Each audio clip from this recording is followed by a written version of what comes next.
জানেন কি, মেয়েরা সবসময় বাস্তবতার কাছে অসহায়, কখনো তার পরিবারের কাছে, কখনো তার স্বপ্নের কাছে, কখনো তার ইচ্ছের কাছে, আবার কখনো তার ভালোবাসার মানুষের কাছে। জানেন কি, একটা মেয়ে তার জীবনের প্রত্যেকটা সময় অন্যের জন্য বেঁচে থাকে।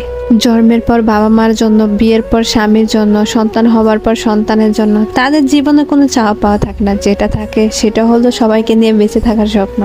মেয়েরা পারে না তাদের ইচ্ছা মতো চলতে, পারে না কাউকে ভালোবেসে সুখে থাকতে, পারে না তার ছোট ছোট স্বপ্নগুলো পূরণ করতে।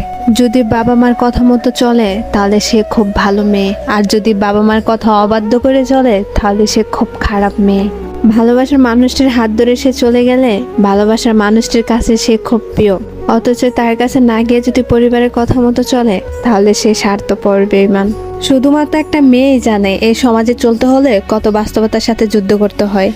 মেয়ে মানে কিছু করার আগে হাজারবার চিন্তা করে করতে হবে এই সমাজ কি বলবে। মেয়ে নামের শব্দটি এক একজনের কাছে এক এক রকম, কারো কাছে বেঈমান, কারো কাছে স্বার্থপর, কারো কাছে প্রতারক। আসলে মেয়েরা স্বার্থপর, বেঈমান, প্রতারক কিছুই না। মেয়েরা যদি প্রতারক হতো তাহলে কোনো সন্তান এই পৃথিবীর মুখ দেখতো না।